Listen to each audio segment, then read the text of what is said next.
how you got started in the watch space. I mean, obviously the company has had $300 million in sales, huge company.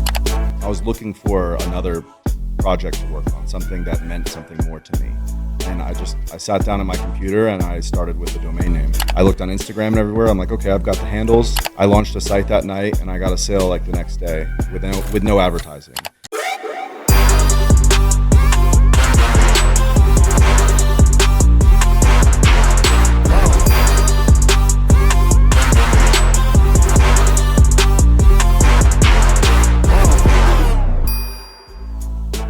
Wherever you guys are watching this show, I would truly appreciate it if you follow or subscribe. It helps a lot with the algorithm. It helps us get bigger and better guests, and it helps us grow the team. Truly means a lot. Thank you guys for supporting, and here's the episode. Welcome back to the show, guys. I'm your host, as always, Sean Kelly. Got with me a special guest for you guys today, founder of Watch Gang, Mathew Gallagher. How's it going? Good. Thanks for having me on. Yeah, so I'm a big watch enthusiast, so I'm excited about this episode. Awesome. Yeah, so I'd love to hear how you got started in the watch space. I mean, obviously the company has had $300 million in sales, huge company, but I'd love to hear where you were at when you first started.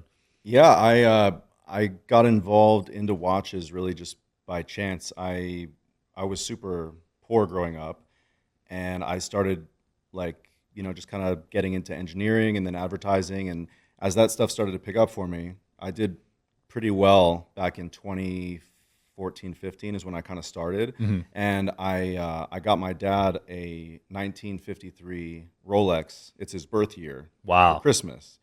And it wasn't like a crazy expensive watch, actually. Back then you could get vintage Rolexes for not very much money. Oh, really? Yeah. Wow.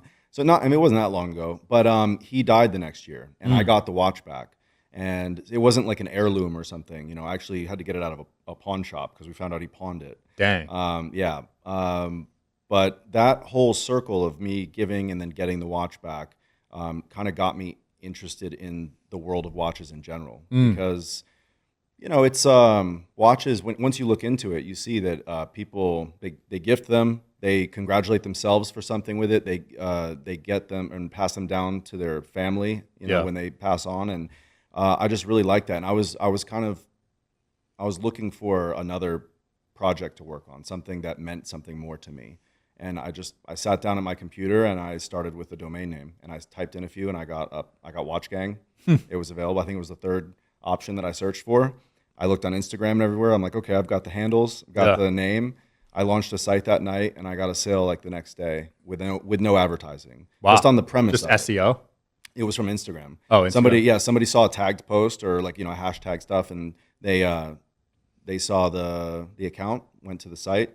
A guy named Corey Johnson. He was my first customer. Oh, you still remember the name? Oh yeah. I mean, for the first several months, I was doing customer service, packing, sourcing, media. It was everything. It was 20 hours every day. Yeah. I was answering calls at 3 a.m. Jeez. Yeah. From customers? Yeah. That's crazy. Yeah. And what were those first watches you sold? Like your own watch or? No, they were. I mean, the first month that I shipped, it was all Amazon watches. Oh, yeah. And I mean, this is really what started the growth of the company. Was the light bulb moment was it was a $30 subscription. Mm-hmm. And I was like, all right, well, I have to get watches less than $30. Right. So I'm going to look for $20 watches on Amazon. And then I curated it for you. That's my fee. There's my profit. Everybody's happy. No one was happy. They were like, hey, man, I Googled the watch. It was like $20 on Amazon.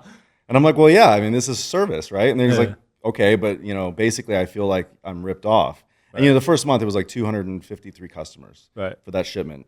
And so in every shipment, I sent my personal email, a letter, like thanking them for supporting the launch. Mm-hmm. And I got feedback. And all this made me realize was that people don't care much about the curation if there's no value in it. And so I started approaching watch brands and I called everybody that I could. And I finally got a deal with someone where their watches were, I think, $150 or something. And they were doing a closeout. It wasn't for sale anywhere else. And they're like, take all, $15 a piece. Wow. And I was like, deal. 90% off. Yeah. So I flew to Brooklyn, met with the team, and I bought the watches. They shipped it over to me, and that was my next shipment. And then those kinds of complaints kind of went away because people were like, I got a good deal on the watch. I like the watch, or if I don't, at least, I don't feel like I lost money on it. Right. You know what I mean? So how often are they getting a watch? Is it like once a month? Yeah, once a month. We have a quarterly plan also, and then we have, if you just want one on demand, you can buy one. Shout out to today's sponsor, Rocket Money. Guys, you ever feel like money's just flying out of your account? Well, this app might be able to help you because there's something called subscriptions that are eating at your bank account every single month. And there's apps you don't know about. Delivery apps, streaming services, you name it. You're probably getting charged a monthly fee by a lot of companies and you don't even know. You can see all your subscriptions in one place on the Rocket Money app, and you can cancel all the unwanted subscriptions with one tap. They'll even try to get you a refund for the last couple of months and negotiate your bills to be even lower by up to 20%. All you got to do is take a picture of your bill, and Rocket Money takes care of the rest. Rocket Money is a personal finance app that basically finds and cancels unwanted subscriptions. They help you monitor your spending, and they help you lower your bills. Rocket Money has been a great experience for me personally. They've saved me money, hundreds of dollars on bills. They were able to go through all of my credit cards, all of my bank statements, see what I was paying for on a monthly basis. And I found a ton of stuff that I don't even use, honestly. I had an Xbox Game Pass that was being charged monthly. I don't even play games. That one was years old. And they also lowered some of my bills. My phone bill and my Wi-Fi bill were pretty high. They were over $150 a month, and they were able to cut down on those prices. So all in all, shout out to Rocket Money, great product. So stop wasting money on things you don't use. Cancel your unwanted subscriptions by going to rocketmoney.com/DSH. That's rocketmoney.com/DSH. Link will be in the description below. Nice. Yeah. And then back then we were giving away a Rolex once a month, and about 3 months in, we changed it and we do it every week now. So every give away a Rolex a week? Every Friday for the last 6.5 years. Aren't those like 10 G's? So I mean, you can still get like a brand new Oyster. I think retails 5 or 6, something like that. Oh, okay. And then you can also get stuff that's vintage. You can get stuff that it's like pre-worn, or it's not. We can't sell brand new Rolexes because we're not an authorized distributor. Right. But we can sell unworn watches. We can give away kind of whatever we want. Also, if I go to Rolex and buy a watch, I can do what I want with it. You could give it out. I can give it away. If I sell it, I can be blacklisted. I heard about that. Yeah, the serial number's tracked. So we don't do that, but we give them away. Yeah. Wow. Walk me through the business model behind giving away a $5,000 watch every week. What do you get in return for that? I mean, I think that it's fun. It brings community together around the giveaway. Before, I was doing a live show every Friday, and I would bring like a model in. We would do like I had like pageant girls or like Miss USA people, girls from Deal or No Deal, and every week somebody new, and then they built like their own following through our community because then they were looking forward to that show every week. Okay, and we would just do a live show, answer some questions, and then pull the winner's name, and it would be on a TV behind us, and it would appear, and that person won the Rolex. Wow! So it was a fun like game show type experience. Screwed that up for us, and then we haven't gone back to a live show since. We still do it, and it's just on our social media now. Did the business take off during or slow down? We had a couple scary months. When things got really scary, it tanked for I think our revenue dropped 40 or 50% in a month. Yeah. Whoa. Luckily, because it's a subscription, we've got reliable recurring revenue coming in. But then, my anticipation was that going to wreck us. Nobody's going outside. Who wants to wear a watch? Yeah. Who are you showing your watches off to? Luckily, because of the community that I built, they were showing them to each other from their living room. They would get their watch and then they'd share it on the Facebook group, right? Or and everything else. So we grew through toward the latter half of the year, and then 2021 we had it was going to be an amazing year. I was like lead sponsor for UFC fights, like the McGregor fight. We had our name everywhere. It was awesome. Holy. Dropped a lot on that sponsorship, I bet. And it paid off actually. So really, yeah. And so we actually had a return on that investment. Just off the sponsor on the floor, we were on the floor. They talked about us in between. We were like the pre-fight before every single fight. This fight's brought to you by Watch Gang. I always thought those were just a waste of money for some reason. For me, it was like a half ego thing that I could do it, and I really wanted to go be a special guest of the UFC, and also. I wanted to test it because I've been traditionally doing digital marketing my whole life. Right. And I'm like, I want to try some, normal type old school marketing, sponsor TV shows or like billboards. I've tried that, random stuff. And yeah, it ended up working out. But then this iOS update hit us in 21. I don't know if you remember. I remember that one. Oh, yeah. And that that crushed our advertising. Everyone got wrecked. Yeah. I have friends that lost their business because of that. Yeah. And it still hasn't really recovered, right? No, it hasn't. No. Yeah. I mean, there are ways you can finagle your way through there, and there are attribution tools you can use for marketing. Yeah. But Yeah, the Wild West days of Facebook advertising are sort of gone. Yeah, I miss those days, man. You could run any ad and it'd be a profitable one. Yeah. In the advertising days, I had times where I would get penny clicks on an ad, and I'd wake up and have, like, let's say I spent like $150 on an ad overnight, and it had 10 grand in sales. Like, unbelievable return. Yeah. Back then. I haven't seen that in a long time. No, I miss those days, man. Yeah. I would wake up at midnight just to check up on the ads. Yeah. Man, so what was that big customer acquisition channel for you? Was it Facebook mainly? Yeah, Facebook and Instagram. Yeah. And then, Instagram wasn't even, it was mostly Facebook at first, Instagram, and then Snapchat, TikTok started coming later on. Right. Oh, so you're running ads on Snap and TikTok now? Yeah, it's not the best for us yet because we just haven't cracked that yet. I know there's a way to do it. Yeah. And I believe it's just going to take more authenticity and like personal type of videos that I don't want to do yet. Mm-hmm. And that's just because I was sort of the face of the brand before. And I got some weird stuff happening from that. Like if somebody's not happy with your company, and they're going to associate whoever's the face of the brand with the bad experience. I know what you mean, yeah. I got like my phone number shared, my address. People were photoshopping me, but Hitler. What? And sharing it. They're like, look at this. And it was funny. I mean, now I look back, it's funny, but back then it was probably scary, right? Yeah, it didn't really roll off my shoulders back then. Yeah. So you were fighting that? Yeah. Yeah. That's the thing with these internet trolls. If you fight it, they're winning. Yeah, well, they just want the attention. Yeah, that's what they want. So I like try to never respond. It's hard though, right? Because psychologically, you'll scroll through 1,000 positive comments and stop at the one negative one, right? Because like everything else is just reaffirming. Okay, yeah, great. Oh, what's wrong? Why doesn't this person help me? Yeah, and we can't help it. Yeah, you can't please everyone. Yeah. In terms of the watches, do you wear like the more expensive brands, or do you like sort of the more low key brands? Both. And I especially like the low-key expensive brands too. Like there are very cool brands that people don't really know much about that are, they're very expensive, but they're well crafted. Like, and you can basically say they're lesser known, but in the watch community, they know them. Right. Like maybe the average Joe wouldn't recognize, a very obscure, expensive brand, but then like somebody that's a watch nerd, they would love it. So I go back and forth. I mean, one of my favorite watches is a Timex, right. Costs like $50 or something like that. And I think as a brand, they do very well because they do what they do well, and then they scale it. And they make accessible watches that look good, and that they're the Toyota of watches. Got it. Just reliable. Never breaks down. Yep. In terms of watch quality, without price being a factor, what brands do you think have the best quality material in their watches? Without price being a factor? Meaning like I can go the very highest end watch, or because I guess consumer brands, right? Oh, okay. Seiko, Citizen, Timex. So not Rolex? Oh, I mean, if we're talking like, if you can go up to like like a price like that, Rolex is incredible. It's well manufactured. It's like they care a lot. You can tell that every Rolex. There's a reason why most Rolexes you would know if it's a fake or not. Now they've gotten very good where you have to actually crack it open and look at the movement. Even the movement can be faked to an extent now. But no, I mean Rolex is incredible. Patek. AP, like they're brands that really care about the quality. Right. Now, of course, there's a huge markup in the watch industry.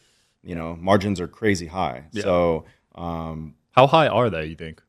I can tell you. I mean, basically 8 to 10x. Holy crap! Yeah, I mean, a watch that you buy for $1,000 probably costs $200 to manufacture. Maybe less, and a lot of that margin goes into the brand building. Yeah. Into going on like with different bloggers and like giving the watches away to the right people and influencers. Athletes can build a brand, if they wear it in the right circumstances. So, but yeah, I mean the markup is crazy. Like jewelry, watches, things like that. That's insane because Rolex is making 1 million watches a year, right? So if they're making 8x on each one, they're printing money. Oh yeah. I mean they're one of the largest privately owned companies in the world, I think. Yeah. Is it true they're a charity or something? Heard about this. I heard something about this too. I'm not sure how they're structured. I know it's a family-owned and run business, and I think they have no desire to like go public or do anything like that because whatever they're doing works really well. Right. And when you have artificial supply issues, demand goes up, prices go up in the aftermarket. Yeah. And there's a reason that Rolex got into the aftermarket this year. They bought like a secondary Rolex like company. Oh, they did? Yeah, and then now they do certified pre-owned, which they never did that before. Oh, You know, so now they have like their own. They want to monetize the vintage watches and the used watches that are on the market. interesting. It's actually 4 times higher than new Rolexes is the used ones. Really? Yeah. Wait, so the used ones are 4 times more margin for them? No, it's the market share of like watch sales. Yeah. New Rolexes versus used. The used is 4 times higher in revenue Oh, per wow. year. Yeah, globally. That's crazy. Yeah. That makes sense though, because most people have to buy them on that market. They yeah. can't even. Whenever I walk in, they're empty, but they empty. Exactly. Yeah. What they want is they want to build a relationship. They want to have false scarcity. Yeah. And you know, look, it's just like Patek and Ferrari have been doing this forever. It's like, how do you make really rich people who can buy anything want what you have? You just tell them they can't have it. For real. And now they want it. It's hilarious because I'll walk in and they won't give me anything, but then my friend who gambles 100K a week here, he could get one same day. Right. Yeah. Are you interested in coming on the Digital Social Hour podcast as a guest? Well, click the application link below in the description of this video. We are always looking for cool stories, cool entrepreneurs to talk to you about business and life. Click the application link below, and here's the episode, guys. It's like whoever. Yeah, they've got them in the back for the right people. Yeah. Do you think any watch brands are overrated? I know Hublot gets some hate from people. I'm not a huge fan of like Richard Mille, for instance. Yeah. But it's because I just don't know enough about it. The design doesn't really do a lot for me. I mean, I get it. It's unique. Yeah. I definitely appreciate like creative designs and things like that. But I mean, I don't know. I couldn't say that it's overhyped because I don't know much about it. Just not your preference. Yeah, not really. Yeah. I don't know. I mean, I don't have a lot of like bad things to say about most of the brands out there. I think that they're all trying and they're trying to find their way into the industry. Yeah. It's a tough like nut to crack, you know? Yeah, I agree. The one thing about Richard Mille, I'm not a fan of the straps. Yeah. Because I like to have that feeling of just metal all around. See, today I wore like a rubber strap. It's similar in the Yeah. sense of that, but so this is a really cool one. It's a Bell & Ross. And so it's like a French brand from the 90s they started. And then this is a limited, which I like the limited edition stuff that they make, you know, like one-offs and things like that. But yeah, I like metal straps usually, then rubber, then sometimes leather, depending on the outfit. Sense. How much? How many watches do you have? I have a lot. Over 100? Yeah. That's insane, bro. Yeah. So how do you pick which ones to wear? I just sometimes it's like I put thought behind it, like for the outfit. Sometimes it depends, like if I'm going into a certain like meeting or whatever, you know, and I want to want to convey a certain message, Right. You know, and then it depends though because I live in LA. You know, like I'm careful with wearing super high end watches out. For sure. You know, I don't wear them out to like lunches or anything like that. No, if I'm going to a house party or if I'm going somewhere that's, you know, I understand that it's going to be secured. Okay. But I'm not going to like wear this to a nightclub, you know. 100%. Yeah, I hear horror stories, people wearing their watches to clubs in Miami, gone the next day. Yeah. Yeah. It's like these days it's almost like you're a target. Absolutely. Yeah, well, guys will watch Instagram stories of locations and see people tagged, or they'll look at the story, see who's there at that moment, be like, oh, there's some targets right there, and then roll right to the restaurant and rob it. Yeah, that's insane. Yeah. That happened to that rapper, right? Yeah. Yeah. Yeah, I don't even post where I am anymore, to be honest. Yeah. Like I'll be in a completely different city. I'll post it a week later. Yeah, exactly. Yep. Can't risk it these days. Yep. So I saw you just produced a pretty big movie. Yep, I was executive producer of I Want to Dance with Somebody. Dude, how did that happen? Whitney Houston's biopic. Honestly, you know, it's the standard trope of like who you know and stuff like that. So a good friend of mine for like the past 8 years, he's been producing, and he asked me if I wanted to get involved last year, and I'm like, absolutely, I want to do that. And so, yeah, it was really fun getting involved in that. It's a different type of industry than anything I've worked in.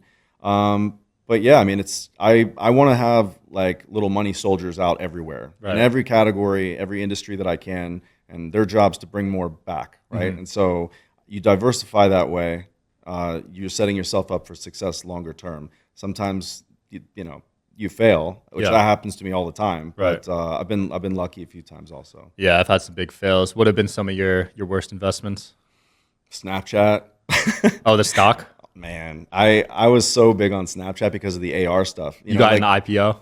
Oh yeah, and like and then even after that, like I was like, all right, well, you know, there was a point where I made a lot on it because it went up to like $78, $80 a share. Oh, so you were up 7x. I was up big time, and now it's $9 or $10 a share. Oh, so you're still break even. No, I mean, because I was dumping in while it was on its way up too. So my average price is probably 30. Okay. And so I'm down quite a bit, and yeah, so I do think that it has legs long term, depending on what happens with the flaky economy right now. Yeah. But yeah, I'm big on AR. I've invested in VR companies. I think AR is really where it's at because it has a utility. Yeah. VR is not even as big as like PlayStation or Xbox. People just use it for gaming. After the sort of novelty of it wears off, they put the headset away and they don't really wear it again. No, I got the Oculus once and I haven't used it since. That's unfortunately It's uncomfortable to wear, to be honest. But so AR though will be different. A normal pair of glasses will have that integrated, and you'll be able to it'll replace phones. I saw the Google's making one, right? Yeah, well, Google made Google Glass in 2012. Right, but it's too early. Yeah, it was, and I got a set. Oh yeah? Yeah, so I was one of the first to get those. Luckily, I just happened to live in SF at the time. Nice. And I got invited to come to Google and buy a pair of Google glasses, and I still have them. It was very cool, the functionality of it, but it was so nerdy, and no one wanted to be seen wearing it. Yeah. It's like driving a moped around the city. So What do they look like? It's like goggles, or it's like glasses with no lenses. It's just a frame like around the edges, no bottom frame, and then there's a big block of glass in the top right-hand corner of the right lens. And what would it do if you put it on? So it's like a heads-up display in a car where it projects out your map, person calling you. I mean, it was cool. Functionally, it worked. It wasn't perfect, but it's amazing looking back that was 11 years ago, and that it worked that way. And once they figure out the form factor and that there's a normal pair of glasses like what you're wearing, and you'll replace your phone. That's what will replace phones. Wow. Yeah. That's hard to imagine phones being replaced. Yeah, I mean, why would you want to carry it in your pocket when you can have the headphones built in, through the bone conduction on the glasses, and that everything else that you do is projected on a huge screen in front of you if you want. You'll be on an airplane watching a full movie, or you'll play chess on the tray table. Like you can do anything. Dude, that's sick. Yeah. That's actually dope. I love playing chess, so I'm picturing that. Nice. So it sounds like you're someone that would get Neuralink. No. Oh, you wouldn't? No. Once you surgically implant something into me, I'm a little on the fence about it. I'll wear the glasses. I'm not going to put it in my brain, though. I like that, yeah. Because once it's in your brain, it's sketchy. Yeah. So you went from trailer park to Harvard Business School. Mm-hmm. I got to know how that's possible, because you're probably one of the only people in the world that have pulled that off. I mean, I was actually homeless as a kid. So, trailer park was nice at some point to have that. But I look at hard experiences like that as, a lot of people become victims to their childhood or to the bad experiences that happen. And I've never thought that way. I've always been like, oh, this is hard to climb out of, but it makes me stronger at the end of it. And it also gives me a lot of perspective about real life. Because I live a life now that's very different from most people, and it's extremely different than what I am used to. Right. And so I'm able to bond with people from all spectrums now, and I understand actually what living paycheck to paycheck is like, what being extremely poor feels like, and it guides me on my sort of journey now. I'm pretty philanthropic. I don't feel like I'm changing the world, like selling people watches. So all I think about is, okay, well, how can I give back in some way? What charity should I donate to now? What foundation will I start later? Things like that. That's cool. Yeah, but the way that I did that was just through, obviously I didn't used to like when people would say that, oh, you're so lucky. I understand it a bit more now. I was born in America where hard work is generally rewarded. I had like a role model to look up to. Even though I had, hard times, harder than most, at least I had some things to help guide me on that journey. Right. I could have been, a heroin addict right now. Yeah. I could have been just like a completely lost soul, homeless still, or whatever. And luckily, I had something guiding me out of that. So I do attribute some luck to that. But it's a lot of hard work, a lot of just like, a lot of people are having fun and you're not. Yeah. Head down coding. I was coding for 20 years. Jeez. So crazy journey, man. Yeah. Wait, so what ages were you homeless? When I was 6.5. What? Yeah. Holy that's young. Yeah. Yeah. And I mean, my parents we were running from the law. Like my parents were outlaws. They were drugs. I mean, it was a wild beginning, you know? And so, yeah, we just like one day up and they're like, wake up, we're leaving. And then leave all your shit behind, get in this van, and we just go. That's and insane. Then we leave the state, go somewhere else, and then like bounce around for a while. I moved so much, and this has caused, you know, an interesting personality that I have now because I don't like to sit still. I get bored very easily. I move all the time. When I was poor, I would buy, you know, 10 different cars every couple of years. They were just awful cars. I do the same thing now, just with more expensive stuff. So the personality thing is still there. I feel like if I'm sitting still, it's like torture to me. Yeah. And so that's with companies, that's with places to live, you know, anything like that. And I'm working on that a bit, but I don't know. Sometimes I think that's my edge. Yeah. You know? Damn. I mean, they've done studies on this, like people that grow up in tough environments. I think a majority of millionaires are like 80% or more have like a tough upbringing. No kidding. Yeah, something crazy. Yeah. Well, there's a saying, one of my favorites is that calm seas make sailors, and it makes total sense. Yeah, if it's too easy, then why would you try? Exactly. Yeah. Man, that's crazy. 6.5. So you didn't really go to the school, public school or anything? I was before, and then I was out for a while, and then got back in once we landed in a place to live. Got it. So yeah, it was interesting, and we would be bouncing around like motels randomly too. Yeah, we get kicked out because my dad wouldn't pay for it, and then they, you know, back then, you know, you weren't putting everything on a credit card right away. They're like, Cash, we'll bill you at the end of your stay or whatever, and they're like, you haven't paid us yet, get out. Wow. Yeah, I cannot picture that ever coming back. Yeah. True. The trust system. Yeah. Wait, so because with Harvard, you typically need an insane resume, right? Harvard Business School is a little bit different because it's an exec education program where basically, because of the company that I've built, it sort of fast tracks you into this thing where like, all right, well, we have the ability for you to come live on campus and go through these classes and learn all this stuff. And then you can become alumni, you can keep going and doing all of that stuff. For me, I felt like I got what I wanted out of it. I'm a dropout. Like I dropped out of university. It's just not for me. And the problem is, I'm sitting there being taught by somebody who's generally teaching me, and I don't want their life. You know, I felt like if this, let's say computer science, if this programming professor was really great at programming, maybe he would have started something and he would have been wildly successful. This is maybe a bad example because he wants to teach and he loves the being a professor. Right. But for me, I'm like, I can learn what he's telling me on my own way faster while I'm also building something. And so I looked at that about kind of everything. I think if there's a test also, I mean, college in general, if you look at the bar exam for like lawyers, if you can pass the bar without going to university, why do you need to go to university? You know, I mean, if there's a standardized test that measures your aptitude and your knowledge, if you can pass it through your knowledge, what's the purpose of it? It's a scam. That's a good point. You know? Yeah. Because jobs won't even take you unless you have a college degree and you pass it, right? Yeah, it makes no sense to me. So I don't care about anybody's college background. Or when I hire people, I don't care at all about it. Yeah, it reminds me of that show Suits. Have you seen that one? I haven't. Yeah, this lawyer passed the bar basically and didn't go to Harvard, but no one would hire him. Really? Yeah, it's like so ironic. Yeah.